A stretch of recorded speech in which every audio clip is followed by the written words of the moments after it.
preparas uma mesa perante mim. Mesa quer dizer promessa, quer dizer felicidade, comunhão, salvação, vitória, banquete, frutos, festa e boas lembranças. Eu gostaria de falar aqui esta noite sobre 3 tipos básicos de mesa que existe nas igrejas.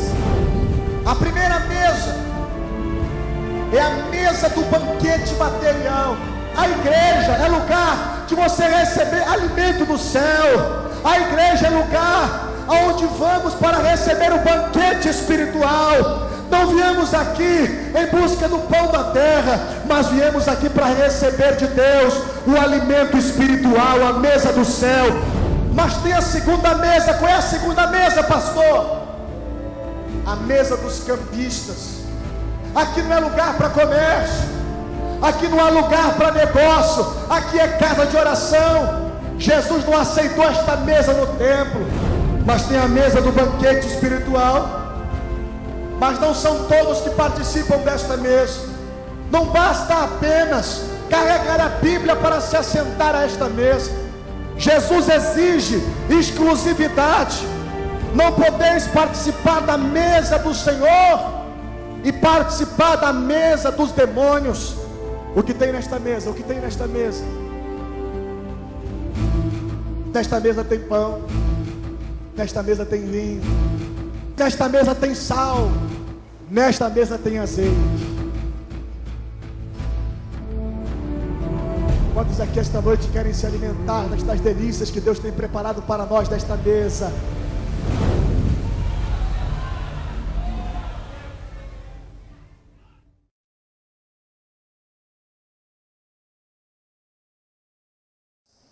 Meus irmãos, vamos abrir as nossas Bíblias nesta hora, no Evangelho de Lucas, no capítulo de número 8. Evangelho de Lucas, capítulo de número 8.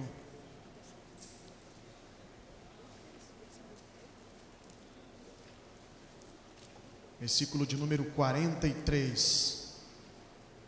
Para mim é uma honra muito grande poder estar ministrando aqui, na Igreja Evangélica Assembleia de Deus da Penha, cujo pastor é o pastor José Santos, o vice-presidente, pastor Silas Malafaia. Que Deus continue abençoando o ministério desses homens de Deus. Os que acharam, digam amém. Amém. Vamos ler então a palavra de Deus. Diz assim: E uma mulher que tinha um fluxo de sangue, havia 12 anos, e gastara com os médicos todos os seus haveres, e por nenhum pudera ser curada. Chegando por detrás dele, tocou na orla do seu vestido, e logo estancou o fluxo do seu sangue. E disse Jesus: Quem é que me tocou? E negando todos, disse Pedro e os que estavam com ele: Mestre, a multidão te aperta e te oprime, e dizes: Quem é que me tocou? E disse Jesus: Alguém me tocou, porque bem conheci que de mim saiu virtude. Então, vendo a mulher que não podia ocultar-se, aproximou-se tremendo e, prostrando-se ante a ele, declarou diante de todo o povo a causa por que ele havia tocado e como logo sarara. E ele lhe disse: Tem bom ânimo, filha, a tua fé te salvou, vai em paz. O tema desta mensagem é a síndrome da gata borralheira. A síndrome da gata borralheira. Você vai virar-se para a pessoa que estará ao seu lado agora e vai dizer assim para ela assim: olha, você não nasceu para ser a gata borralheira. Diga aí: você não nasceu para ser a gata borralheira. Quando você tomar o seu lugar aí, dê um glória para o Senhor Jesus, amém?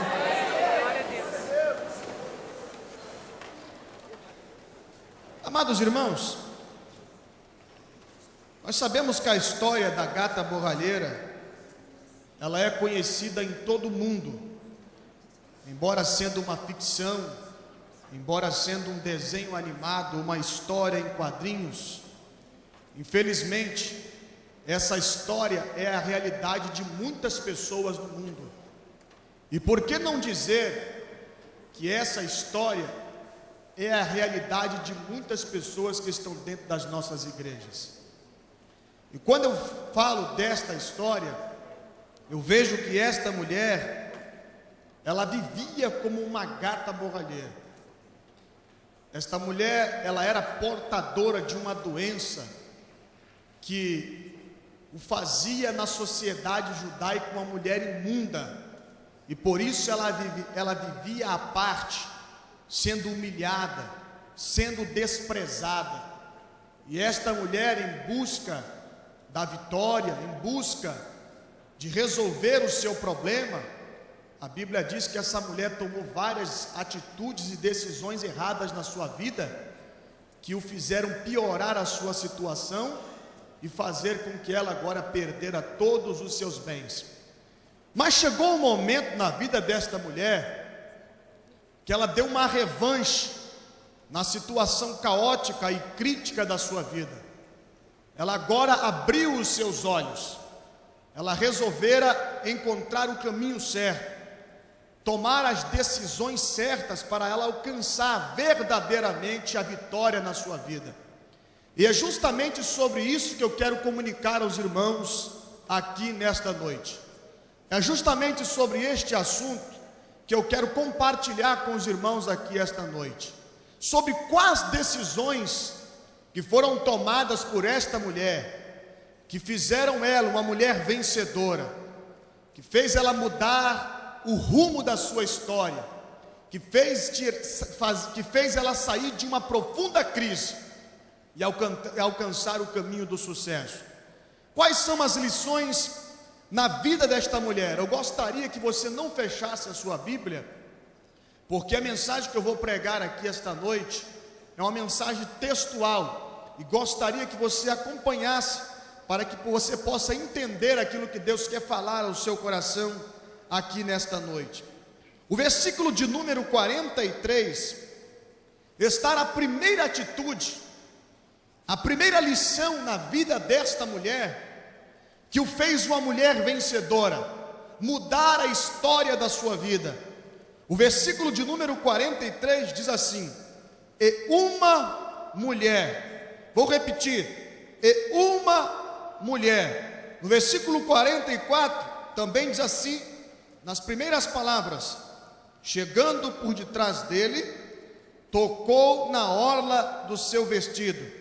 Chegando por detrás dele, tocou na orla do seu vestido. A primeira lição na vida desta mulher, que começou a dar o triunfo, a mudar a realidade da sua vida, foi uma lição de humildade.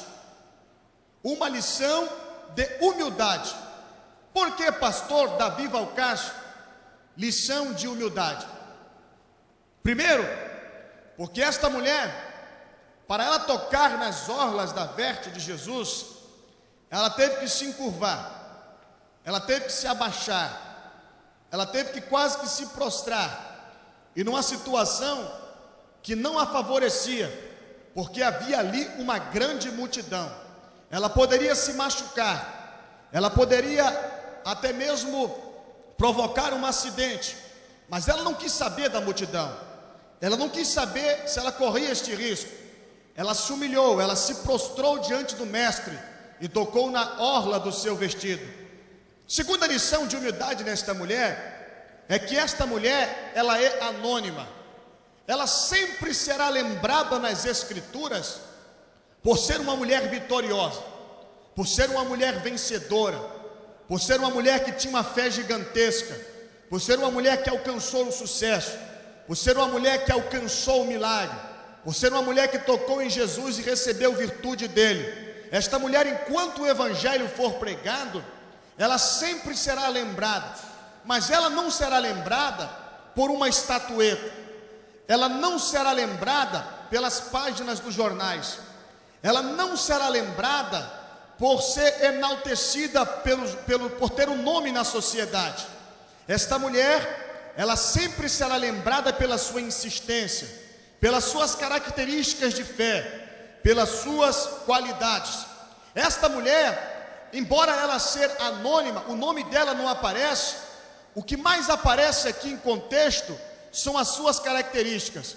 Irmãos, nós sabemos que existem muitas pessoas na Bíblia que foram pessoas famosas, pessoas que tiveram o seu nome a galgar da fama, nomes ilustres como Davi, como Moisés, como Elias, como Gideão, homens que tiveram os seus nomes na fama de Israel, na fama do mundo, tiveram prestígio, tiveram reconhecimento. Mas embora existem muitas pessoas na Bíblia que os nomes dela nem sequer aparecem, mas foram pessoas tremendamente usadas por Deus. Às vezes achamos que a fama proporciona o grau de comunhão com Deus, e é verdade que às vezes existem pessoas que se tornam famosas porque é fruto de um reconhecimento, de um trabalho bem feito, desempenhado. Isso não é pecado, isso não é errado, a não ser aqueles que buscam a fama acima de todas as coisas e colocam aquilo acima de Deus e acima de outras prioridades. Mas vejamos que existiam muitas pessoas na Bíblia que não eram famosas, que não tinham um nome ilustre, mas eram pessoas importantes, eram pessoas usadas por Deus. A Bíblia diz que Elias foi um profeta famoso, e ele, certamente, se ele tivesse livros, o dele era os mais vendidos. Se tivesse CDs, o deles era os mais vendidos. Era um homem conceituado e respeitado por ser um homem de Deus. Mas quando ele recebera aquela acusação, aquela perseguição de Jezabel, ele fugiu para o deserto, e lá no monte ele se justificou com Deus, e disse para Deus: Deus, eu fugi para escapar, para proteger a minha vida, porque todos os profetas já foram mortos, somente eu escapei. E Deus falou para Elias: não, Elias, ainda há 7.000 profetas, homens anônimos, homens que não têm fama, mas que não dobraram os seus joelhos perante Baal. Quando levo-me para o Antigo Testamento também, eu me recordo de Moisés. Moisés era um legislador, era um profeta, era um escritor. Mas o que seria de Moisés se não fosse uma mulher anônima que foi usada por Deus para o guardar, para o proteger, para o instruir e para fazer dele um homem instruído, e assim ele ser um homem usado por Deus? Ouvimos falar de Sansão. Sansão era guerreiro, Sansão era juiz em Israel. Mas o que seria de Sansão se não fosse uma mulher anônima que o conduziu, que o instruiu no caminho do Senhor? Ouvimos falar do evangelista chamado Filipe. Ele foi um homem que levou o evangelho em Samaria e promoveu um grande avivamento naquela cidade. Mas a primeira pessoa a levar o evangelho em Samaria era uma mulher anônima, uma mulher que nós não sabemos o nome dela, uma mulher que não tem o seu nome registrado nas Escrituras. A própria Bíblia fala que Jesus, ao ser convidado a entrar na casa de Simão, Simão era um chefe religioso, Simão era uma pessoa importante na sociedade, Simão era um doutor da lei, Simão era um homem conceituado, era um homem que tinha um nome na sociedade, tinha prestígio.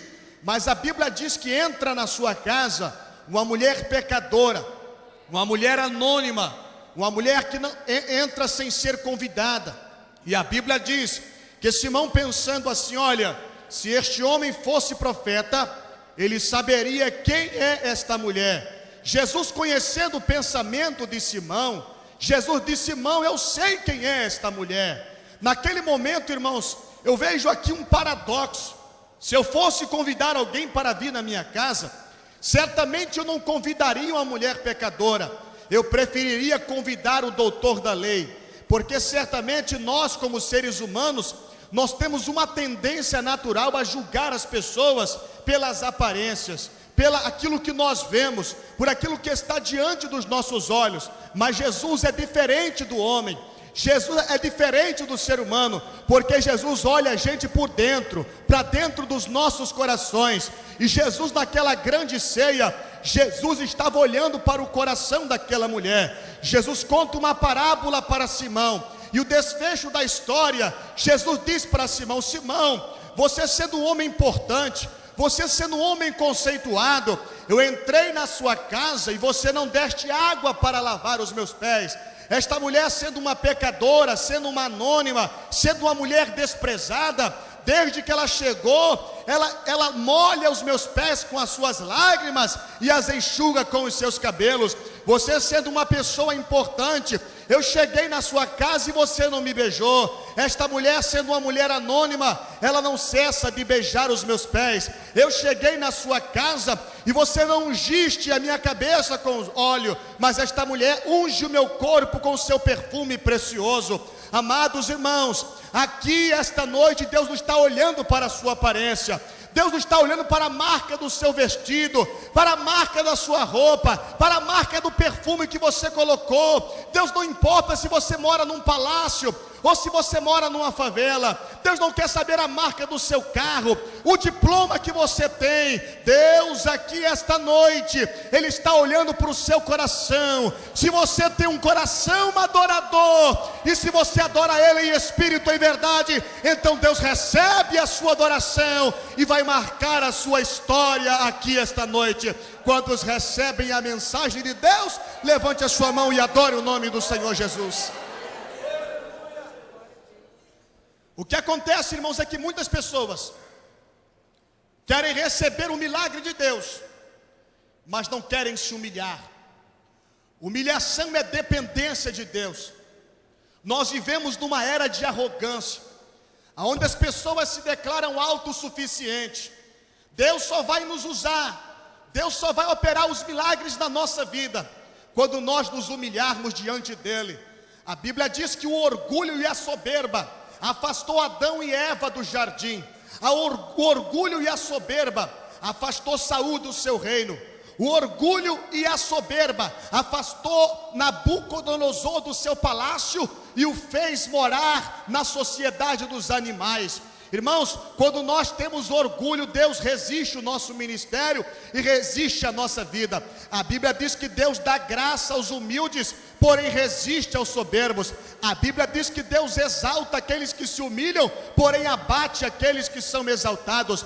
Moisés, quando se apresentou diante de Deus, Moisés falou: Senhor, quem sou eu para que vá a Faraó e tire Israel do Egito? Quando Moisés fez esta declaração, em Êxodo capítulo 3, versículo 11, no versículo 12, Jesus dá a resposta dizendo: eu serei contigo. Quando nós declaramos quem sou eu, Deus diz: eu serei contigo. Irmãos, quem sou eu para me exaltar? Quem sou eu para tocar as trombetas e exaltar as minhas virtudes? Quem sou eu para me julgar superior aos meus irmãos? Quem sou eu para achar que eu sou autossuficiente? Quem sou eu para achar que sou forte? Quem sou eu para achar que sou magnífico? Quem sou eu para buscar a minha própria glória? Quem sou eu para buscar os holofotes para a minha vida? João Batista disse: é necessário que ele cresça e que eu diminua. Deus só vai mudar a história da sua vida, Deus só vai marcar a sua vida com milagres quando você começar a exaltar a Ele, quando você buscar a glória dEle, quando você magnificar a Ele,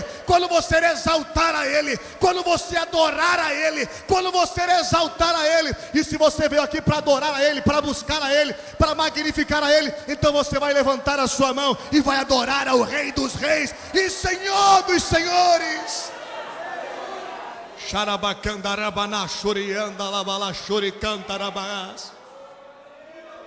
Quantos vieram aqui para exaltar a Jesus? Humildade é o caminho do milagre. Esta mulher teve que se humilhar. Segunda lição desta mulher: ela teve que vencer obstáculos.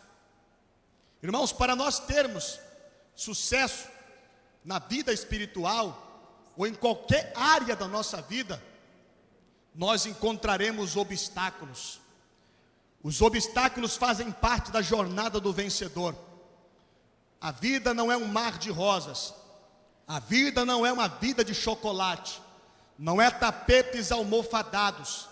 Não é confetes. Nós estamos em guerra. Se quisermos vencer, se quisermos ter sucesso e êxito na vida, temos que ter a certeza de que enfrentaremos obstáculos. E esta mulher tinha um obstáculo terrível na sua vida. Ela era conhecida como a mulher do fluxo de sangue. Irmãos, é muito importante na vida a maneira pelo qual somos conhecidos. Esta mulher, ela era conhecida como a mulher do fluxo de sangue.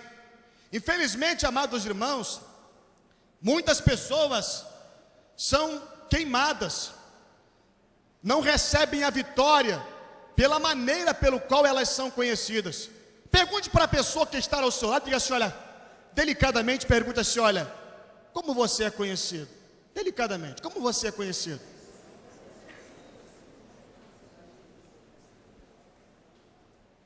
Porque, irmãos, não é como nós somos conhecidos aqui na igreja, não. Que aqui é fácil ser conhecido como adorador, como pregador, como cantor. A Bíblia diz que Naamã era general, havia conquistado muitas vitórias, mas tinha um porém na vida dele, porém leproso.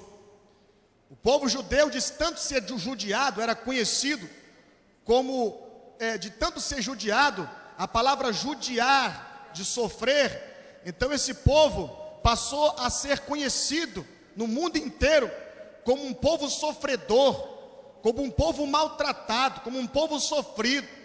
O próprio Bartimeu era conhecido como um cego, um homem que conduzia uma capa de maldição.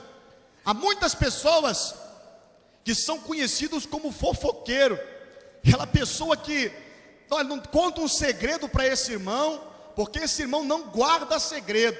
É a pessoa fofoqueiro, é aquela pessoa jornalista, ela divulga notícias ruins, ela divulga notícias péssimas, é a pessoa fofoqueira. Já outros são conhecidos como caloteiro, não vende nada para esta pessoa, que esta pessoa compra, mas não paga. É a pessoa que é conhecida como caloteiro. Já tem outro que é conhecido como brigão. Ó, não pisa no calo desse irmão não, que esse irmão aí, meu Deus, ele é pavio curto, ele não leva desaforo para casa. Então é muito importante a maneira pelo qual somos conhecidos. E o Espírito Santo está perguntando para você aqui esta noite, qual é a maneira pelo qual você é conhecido? Como as pessoas te veem? Como as pessoas te conhecem? Eu louvo a Deus que eu estou ministrando aqui esta noite para pessoas que não são conhecidas como fofoqueiros, que não são conhecidos como intrigueiros, que não são conhecidos como vaidosos, que não são conhecidos como encrenqueiros, como soberbos, mas pessoas que são conhecidos como verdadeiros adoradores. Os que são verdadeiros adoradores vão fazer barulho e vão adorar o nome do Senhor Jesus Cristo. Aleluia! Esta mulher, ela era conhecida como a mulher do fluxo de sangue.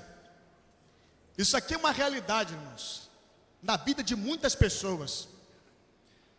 Ela vai chegar na venda e alguém vai dizer, a mulher do fluxo de sangue. O nome dela não aparece, não tem genealogia, não sabemos quem é o pai dela, não sabemos quem é a mãe dela, é anônima. Ela entrou para o cânon sagrado como anônima. Os dois evangelistas, tanto Marcos como Lucas, ocultaram o nome da mulher. Eu creio que foi inspirado pelo Espírito Santo, certamente.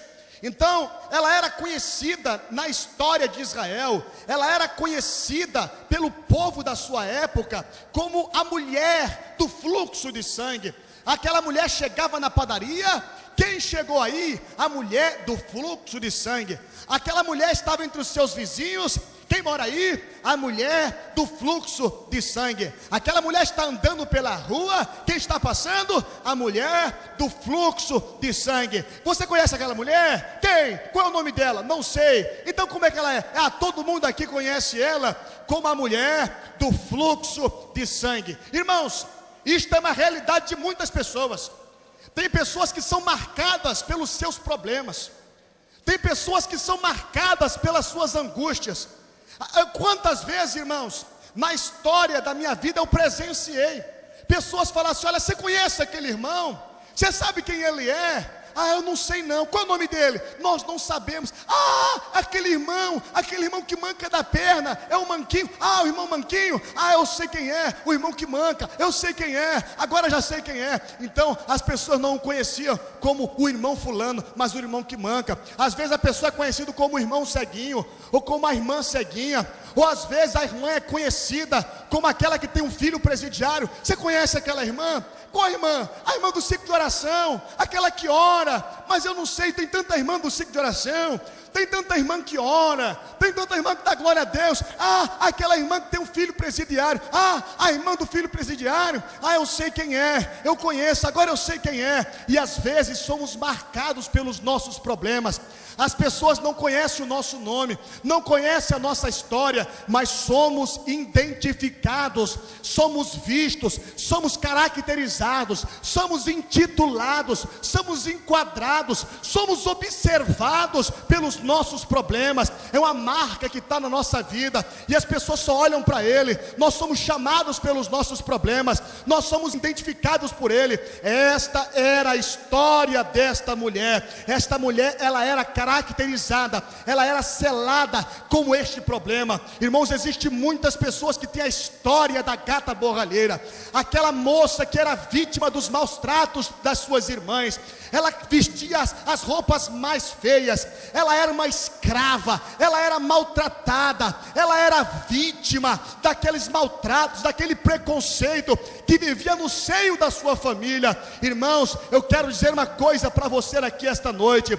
Deus até permite que nós somos conhecidos pelos nossos problemas, mas eu quero chamar a sua atenção para a epígrafe desse texto, para o título desse texto. No título do texto não está escrito a mulher que tem o fluxo de sangue, está escrito a mulher que tinha o fluxo de sangue. Os irmãos irão ter que glorificar a Deus aqui esta noite. Sabe por quê? Porque a sua vida não será mais conhecida pelo problema que você carrega, mas as pessoas irão ver o milagre que Deus vai fazer na sua vida. O inferno vai ter que se render, porque Deus vai operar na sua vida. Os que creem nisso, levante a sua mão e adore ao Senhor.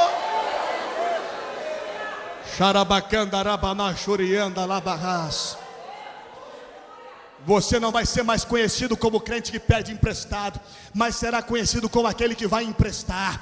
Você não será mais conhecido como um crente que porta uma enfermidade, mas o crente que portava e Deus operou um milagre na sua vida. Você não será mais conhecido como casamento que não tem sucesso, como casamento que não tem comunhão. Deus vai entrar na história da sua família, vai mudar essa história de maldição, vai mudar essa história de tragédia. O diabo vai ter que se render. Esse demônio de gata borralheira vai sair do rumo da sua vida, e Deus vai operar um milagre na sua vida.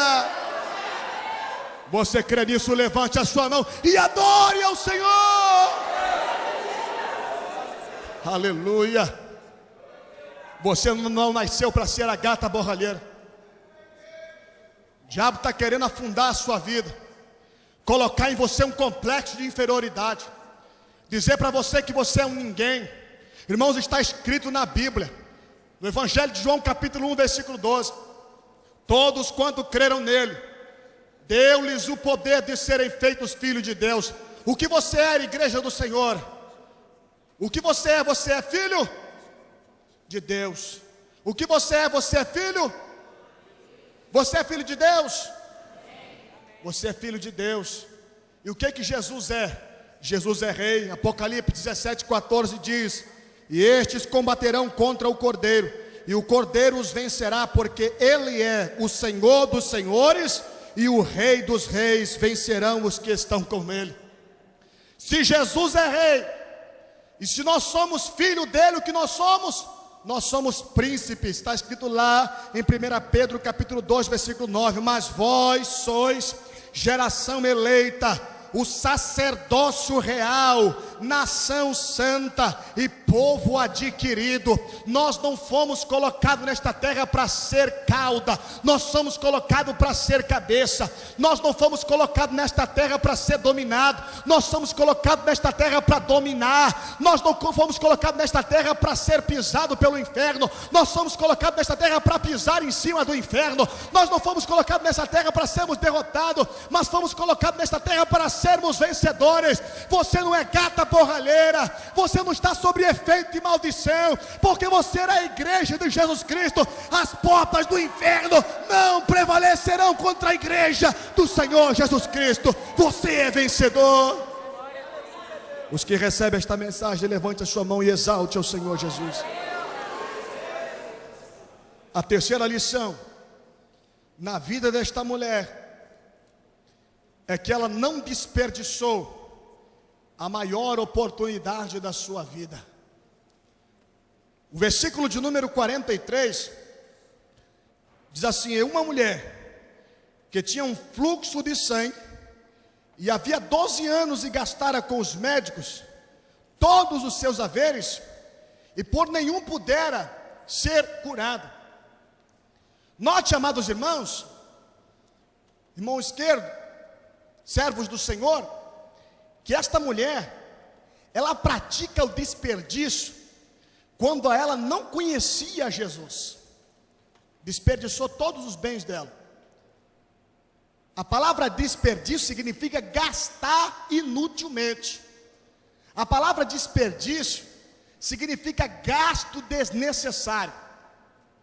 Essa mulher não conhecia Jesus. Irmãos, as pessoas que não conhecem a Jesus tendem a praticar este pecado, o pecado do desperdício. O desperdício só leva as pessoas à miséria. Os países pobres são os países que mais desperdiçam. Recentemente eu estive na Europa, estive observando lá, que lá tem lixo para garrafa, lixo para lata, lixo para metais, alumínios e lixo para comida. Se você misturar tudo, você é multado, porque aproveita-se tudo. Os lixos mais ricos do mundo são os lixos dos países pobres. Você paga um apartamento caro porque grande parte do material que foi utilizado na fabricação foi desperdiçado. Você compra um alimento caro porque o desperdício começa lá na colheita, depois vai para o armazenamento, desperdício, aí vai ser distribuído, desperdício. Aí para onde vai o preço do desperdício?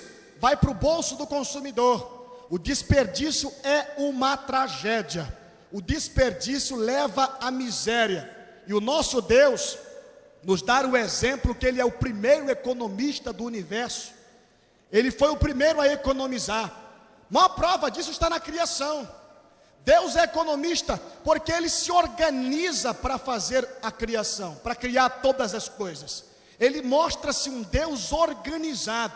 Geralmente quem é economista, ele é organizado, e Deus se organiza. No primeiro dia eu vou criar isso, no segundo aquilo, no terceiro aquilo, no quarto aquilo, no quinto aquilo, no sexto aquilo, e no sétimo eu vou descansar. Deus é organizado. A primeira marca de um economista é que ele é organizado. Pessoas desorganizadas são pessoas que desperdiçam, são pessoas que jogam fora bens. E a segunda prova de que Deus é economista, que quando Ele vai criar o homem, Ele poderia muito bem dar um estalo de dedo e o homem aparecer, mas não foi isso que aconteceu. Deus formou o homem de onde? Do pó da terra. Já tinha terra, já tinha barro. Então vou aproveitar o barro que já tem e vou fazer um homem. O que chama isso? Chama-se reciclar. Primeiro texto de reciclagem na Bíblia é aqui, Deus usando pó, usando aquilo que já tem para fazer um homem. Depois, o nosso Deus recicla mais uma vez. Ele poderia fazer com que o Espírito surgisse do nada, mas não foi isso que Ele fez. Ele já tinha o Espírito, então Ele soprou nas narinas do homem, e o fez alma vivente. Depois ele recicla mais uma vez. Ele viu que o homem estava sozinho, que o homem precisava de uma adjutora. Então ele pensou assim: já tem costela, que é carne de primeira, que não é carne de segunda, que é carne boa. Se já tem costela, então eu vou aproveitar a costela e vou fazer a mulher, vou formar a mulher da costela de Adão. Irmãos, Deus não é a favor do desperdício. Deus é contra o desperdício. E eu vejo nesta mulher algumas lições que depois que ela conheceu Jesus, ela mudou o rumo da sua história. O que ela não desperdiçou, pastor Davi Valcastro? Primeiro, ela não desperdiçou a palavra. Ela não desperdiçou a palavra. Por quê, pastor? Romanos capítulo 10, versículo 17 diz que a fé não vem por ouvir o programa do Faustão, não vem por ouvir o programa do Gugu, não vem por ouvir as melodias profanas, não vem por ouvir as piadas indecorosas, não vem por ouvir as lamúrias deste mundo, mas está claro o apóstolo Paulo ensinando a igreja em Roma, dizendo que a fé vem pela audição da palavra, vem por ouvir a palavra. Aquela mulher procurou Jesus, porque certamente alguém falou para ela a respeito de Jesus. Então ela ouviu a palavra, ela guardou a palavra, ela praticou a palavra. Irmãos, nós vivemos na era dos Forrest Gump, dos contadores de história. Homens que contam história se dão bem no cristianismo do tempo presente.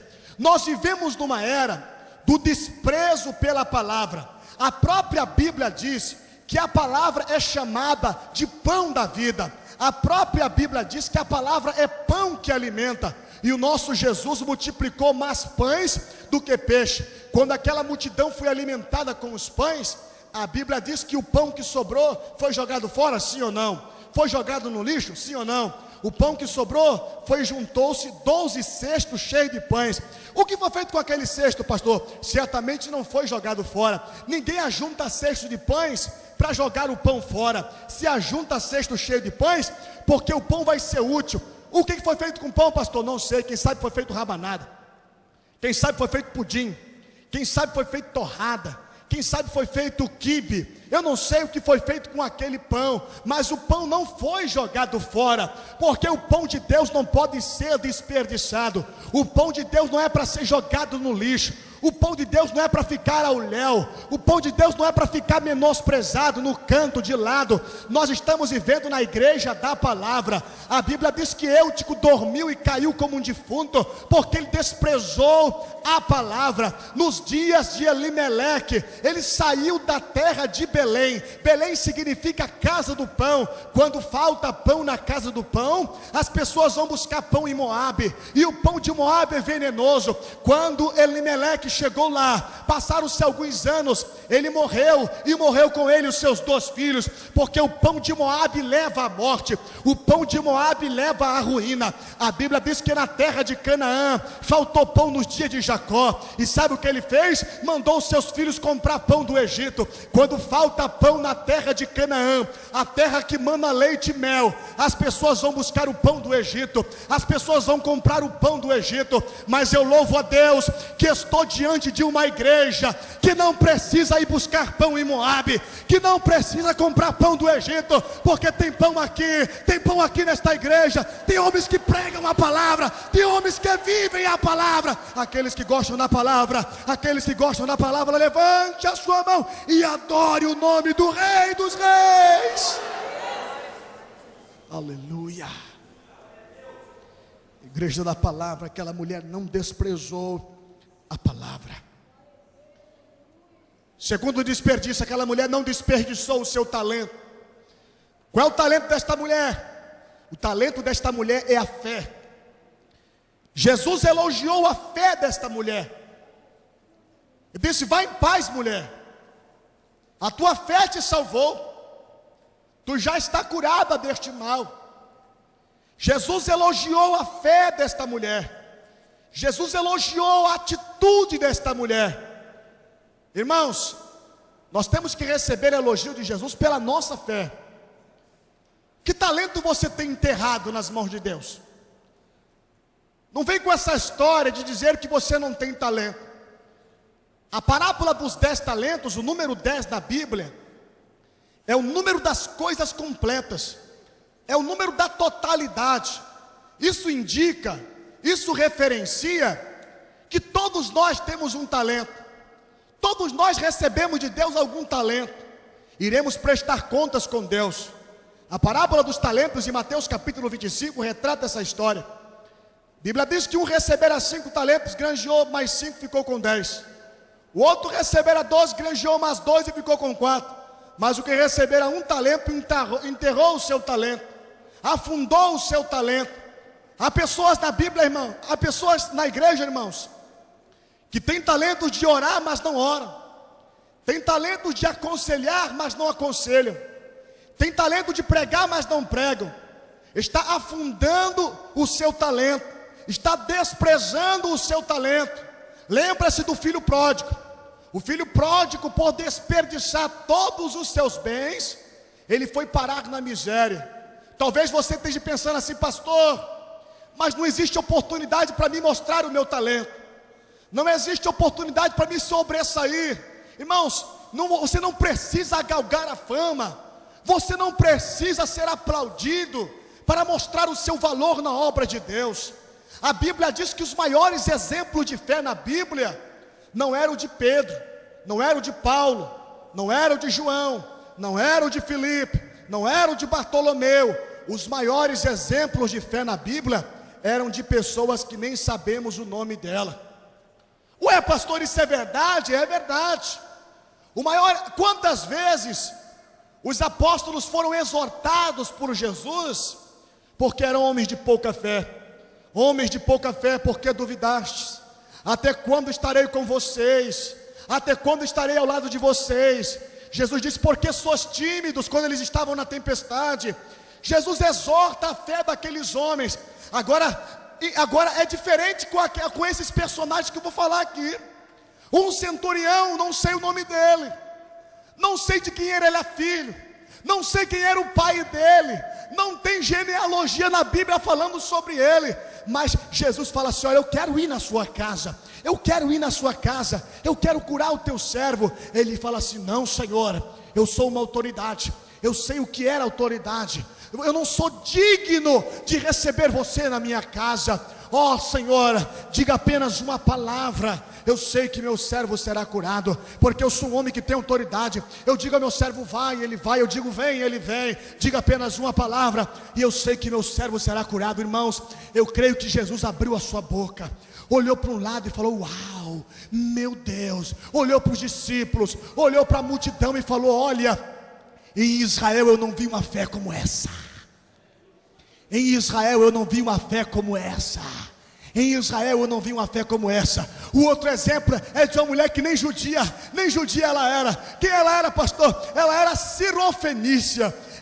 A cidade dela ficava entre a Síria e a Fenícia. Não era judia, não era israelense, não era uma Maria Madalena, não era uma Marta, não era uma Maria mãe de Jesus, era uma Sirofenícia. Qual é o nome dela, pastor? Não sei, não está na Bíblia o nome dela. Mas aquela mulher se humilha diante de Jesus, ao ponto de ser comparada como um cachorrinho faminto, um cachorrinho que quer comer das migalhas que cai da mesa dos seus senhores. E Jesus olha aquela mulher com admiração e diz: a fé desta mulher não é como um grão de mostarda, a fé desta mulher não é anã, a fé desta mulher não é pequena, a fé desta mulher não é raquítica. Grande é a fé desta mulher. Mulher, grande é a tua fé. Mulher, grande é a tua fé. Esta noite Deus vai operar o milagre na sua vida, não pelo seu diploma, não pelo nome que você carrega, mas pela fé. Tu crê na vitória, tu crê na vitória, tu crê no milagre, tu crê no milagre, tu crê no milagre, tu crê, tu crê, tu crê, tu crê. Levante a sua mão e dê glória a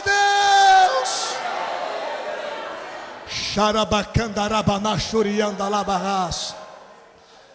Talvez você está vivendo como uma gata borralheira. As pessoas estão dizendo que você não vai chegar lá. As pessoas estão dizendo palavras negativas.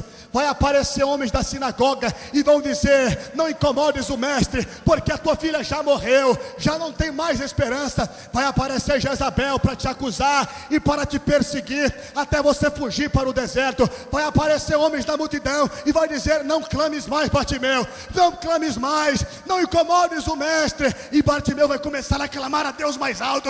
É isso que você vai fazer aqui esta noite. Sai para lá, demônio, sai para lá, inferno, eu vou passar. Você crê na sua vitória, você crê na sua vitória. Diga para a pessoa que está ao seu lado: Jesus é Jesus de vitória. Tome posse da sua vitória nesta noite. Tome posse da sua vitória nesta noite. Aleluia. Aleluia. Aleluia. Uma outra coisa que esta mulher não desperdiçou: ela não desperdiçou o Cordeiro de Deus. Aleluia. Aleluia. Aleluia. Tem uma multidão na frente dela, mas o Cordeiro está passando, eu vou atrás dele. Aleluia. Aquela mulher, o que motivava ela era o Cordeiro de Deus. Lá no livro de Êxodo, capítulo 12, versículo 14, diz que a vitória do povo israelita estava no Cordeiro.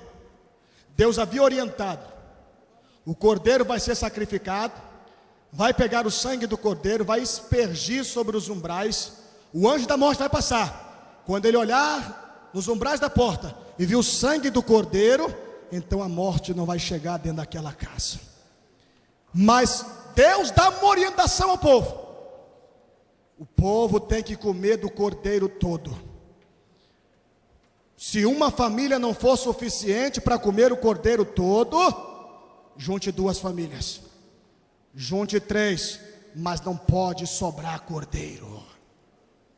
Diga para a pessoa que está ao seu lado: o Cordeiro não pode sobrar. Cordeiro não pode sobrar. Não pode sobrar o Cordeiro. Aleluia. Tem que comer o Cordeiro todo.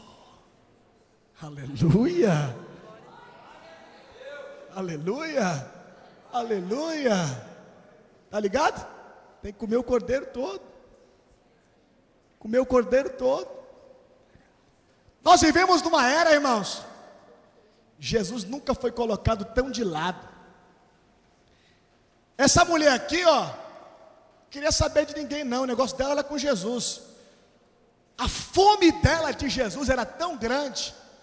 Uma mulher com 12 anos, enferma, de uma enfermidade chamada hemorragia. Irmãos, eu sei um pouquinho sobre isso. Eu sou farmacêutico bioquímico e sei um pouquinho sobre sangue. Uma pessoa que está com hemorragia há 1 ano, é difícil dessa pessoa andar. Mão esquerda. É difícil da pessoa andar, porque certamente essa mulher já sofria de uma leucometria, ela já sofria de uma anemia ferropriva, ela certamente já sofria de proteínas, de aminoácidos, de energia, de carboidrato. Essa mulher, ela estava fraca fisicamente, biologicamente, ela já não tinha forças para andar. Imagine enfrentar uma multidão. Mas a fome desta mulher por Jesus era tão grande. A fome dela por Jesus era tão grande. O desejo de tocar em Jesus é tão grande. O desejo de buscar Jesus é tão grande, que sai da minha frente multidão, sai da minha frente demônio, sai da minha frente encrenqueiro, sai da minha frente fofoqueiro, porque eu vou passar e vou receber a minha vitória.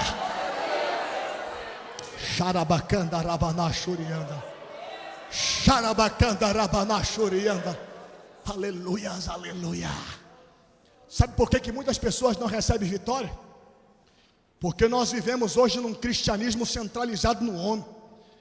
Se anuncia fulano de tal, é famoso, as pessoas enchem os templos, porque buscam os homens, busca o evangelho da terra, busca o evangelho terreno. Hoje, enchem-se ginásios, enchem-se casas de show, e pessoas levantam faixas para homem, levantam as palavras bonitas para homem, aplaudem ao homem, exaltam ao homem, são incentivadas a vir à igreja por causa do homem. Irmãos, você não tem que correr atrás de profeta, não. Você não tem que correr atrás de personalidade, não. Você tem que adorar é Jesus, buscar é Jesus, louvar é Jesus. Que vieram aqui para louvar Jesus, levante a sua mão e adore a Ele agora. Aleluia. É Jesus que expulsa demônio, é Jesus que cura enfermo, é Jesus que te levanta, é Jesus que te fortalece. O Salmo 121 diz: eleva os meus olhos para os montes. De onde virá o socorro? O meu socorro vem do pastor Davi Valcácio? Não. O meu socorro vem do bispo? Não. O meu socorro vem do locutor? Não. O meu socorro vem do cantor? Não. De onde vem meu socorro? O meu socorro vem do Senhor que fez os céus, os céus, os céus, os céus, os céus, a terra, a terra, a terra, a terra, a terra, a terra, os céus, os céus, os céus, os céus, o céu, a terra, a terra, a terra, a terra. O Salmo 125 diz: os que confiam no pastor, não. Os que confiam no pregador, não. Os que confiam no cantor, não. Os que confiam no artista, não. Os que confiam no compositor, não. Os que confiam no Senhor, do Senhor, no Senhor, do Senhor, do Senhor, no Senhor, no Senhor, no Senhor, no Senhor, no Senhor, no Senhor, no Senhor. Os que confiam no Senhor, levante a sua mão. Você vai adorar a Deus por 1 minuto agora. Eu quero ver você adorando ao Senhor. Adorando ao Senhor. Quando você começar a adorar o Senhor, Jesus vai curar esta enfermidade agora. Jesus vai mudar o cativeiro da sua história. Jesus vai mudar o rumo da sua vida. Comece a adorar ao Senhor, ao Senhor, ao Senhor, ao Senhor, ao Senhor. Aleluia,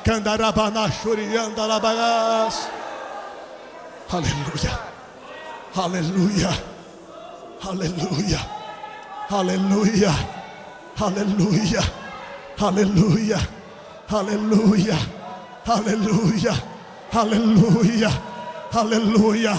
Se prepare, porque a unção do Espírito Santo vai te pegar nesta noite. A unção do Espírito Santo vai te pegar nesta noite. A unção do Espírito Santo vai te sacudir esta noite. O diabo não está dando um tostão furado pela sua vida, mas Jesus dá o seu sangue por você. Ele reconhece o seu valor. Você vai entrar em triunfo. Ele vai te tirar do pó e vai te assentar entre os príncipes deste mundo. Glória a Deus! Se você crê nisso, louve a Deus mais alto, porque a glória é para Ele. Eu quero encerrar esta mensagem com você de pé agora, por gentileza. Aleluia, aleluia. A outra coisa que esta mulher não desperdiçou foi o azeite. Ela não desperdiçou o azeite. Enquanto naquela multidão, Pedro, sem entender nada, quando Jesus disse: alguém me tocou, ele pensou assim: mas, não estou entendendo nada. É uma multidão aí tocando em Jesus, e ele ainda diz: quem é que me tocou? Irmãos, existe uma diferença muito grande em esbarrar e tocar. Esbarrar, por gentileza, pastor, eu estou profetizando na tua vida. Esquerda, olha só a diferença de esbarrar. Isso aqui é esbarrar. Jesus estava sendo esbarrado por uma multidão. Agora tocar é diferente. Tocar tem uma direção. Tocar é poético. Tocar é devocional. Tocar exige respeito. Tocar existe uma reverência. Existe uma liturgia santa no toque. Aquela mulher não esbarrou em Jesus. Aquela mulher não retrucou Jesus. Aquela mulher tocou em Jesus. O que saiu de Jesus? Virtude. O próprio Jesus disse lá, ele ministrando para os judeus, dizendo: o Espírito do Senhor é sobre mim, porque me ungiu. A unção que sai de Jesus para a vida daquela mulher. Que unção era aquela, pastor? Será que era a unção dos animadores do auditório? A unção de Silvio Santo? A unção do topa tudo por dinheiro? Não. E será que era a unção do Sérgio Malandro? Não. Será que era a unção dos profissionais de púlpito? Não. A unção que saiu de Jesus era a unção do Espírito Santo. Aleluia. Qual é a unção que você quer aqui esta noite? Qual é? Pergunte aí para o seu irmão, por gentileza. Pergunte aí, qual é a unção que você quer aqui esta noite? É a unção do Espírito Santo? Eu creio. Eu creio que você veio aqui atrás da unção do Espírito Santo. Oh, xarabacandarabanás. Aleluia. A unção do Espírito Santo. Nós não vamos desperdiçar a unção do Espírito Santo aqui esta noite. A Bíblia diz que quando o profeta Eliseu multiplicou o azeite da viúva no poder de Deus, ele falou assim: olha, você vai para dentro da sua casa, pega muitos vasos lá. Você usar a história, os irmãos já conhecem aqui. Tem grandes ministradores aqui, muito mais superiores do que eu. Essa história os irmãos já conhecem. De cor e salteado, estou pregando diante de uma igreja esclarecida. Mas eu quero fazer apenas uma aplicação dentro desta mensagem. Aquela mulher tinha muitos vasos ali. E a Bíblia diz que pela orientação do profeta, ela começou a derramar o azeite sobre aqueles vasos. O vaso era cheio, e então ela ia para o outro vaso. O outro vaso era cheio, ela então ia para o outro vaso. À medida que o azeite se multiplicava, o vaso enchia. À medida que o vaso enchia, o azeite se multiplicava. E ela ia para o outro vaso. Irmãos, eu fico imaginando, será que haveria uma possibilidade do último vaso ser cheio, e daqui a pouco aquela mulher fica desesperada, porque já não tinha mais vaso para encher o azeite? Então o azeite começa a cair ao chão, e aquela mulher começa a gritar: vizinhos, trazem mais vaso, porque o azeite está caindo do chão, porque não tem mais vaso para encher. Foi isso que aconteceu, sim ou não? Não. Sabe por quê, irmãos? Porque Deus não é trouxa, Deus não é esbanjador. Quando ele multiplicou o maná para o povo, o maná caía do céu. Mas quando o povo começou a deixar o maná sendo jogado fora, Deus começou a olhar para Moisés, dizer: Moisés, que história é essa, Moisés? O maná cai do céu? Cai. O maná é milagre? É. Mas não é para o povo desperdiçar o maná. É para pegar somente o necessário para ele e para a sua família.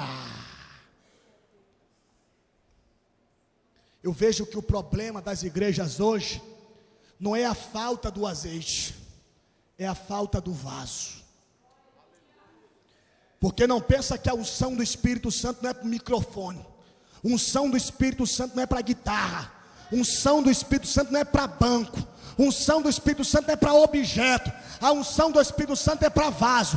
Quando tiver vaso, haverá azeite. Se você estiver rachado, trate de tratar com Deus aqui esta noite.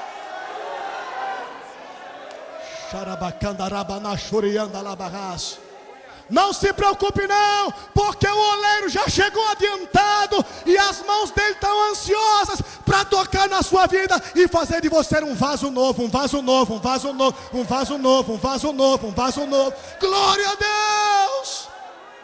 Quantos querem ser cheios do Espírito Santo aqui esta noite? Ai, xarabacandarabanaxuriandalabagas. Vai sair virtude de Deus aqui esta noite. Você será cheio do Espírito Santo. Você não vai sair daqui da mesma maneira que você entrou. Você vai sair daqui uma tocha acesa. Você vai explodir no exército inimigo. Você vai ser uma dinamite. Você vai ser uma explosão de milagre. Deus vai mudar o rumo da sua história. Você será impactado pela glória de Deus. Tome posse, tome posse, tome posse, tome posse, tome posse. Você não nasceu para ser a gata borralheira.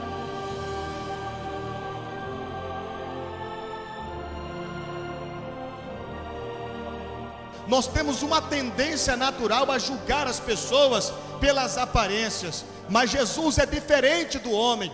Jesus é diferente do ser humano, porque Jesus olha a gente por dentro, para dentro dos nossos corações. Se você tem um coração adorador, e se você adora Ele em espírito e em verdade, então Deus recebe a sua adoração e vai marcar a sua história aqui esta noite. Irmãos, existem muitas pessoas que têm a história da gata borralheira, aquela moça que era vítima dos maus tratos das suas irmãs. Ela vestia as roupas mais feias, ela era uma escrava, ela era maltratada. Deus até permite que nós somos conhecidos pelos nossos problemas, mas sua vida não será mais conhecida pelo problema que você carrega, mas as pessoas irão ver o milagre que Deus vai fazer na sua vida. O inferno vai ter que se render, porque Deus vai operar na sua vida. Nós não fomos colocados nesta terra para ser cauda, nós somos colocados para ser cabeça. Nós não fomos colocados nesta terra para ser dominado, nós somos colocados nesta terra para dominar. Nós não fomos colocados nesta terra para ser pisado pelo inferno, nós somos colocados nesta terra para pisar em cima do inferno. Nós não fomos colocados nesta terra para sermos derrotados, mas fomos colocados nesta terra para sermos vencedores. Você não é gata borralheira, você não está sob efeito de maldição, porque você é a igreja de Jesus Cristo. As portas do inferno não prevalecerão contra a igreja do Senhor Jesus Cristo. Você é vencedor.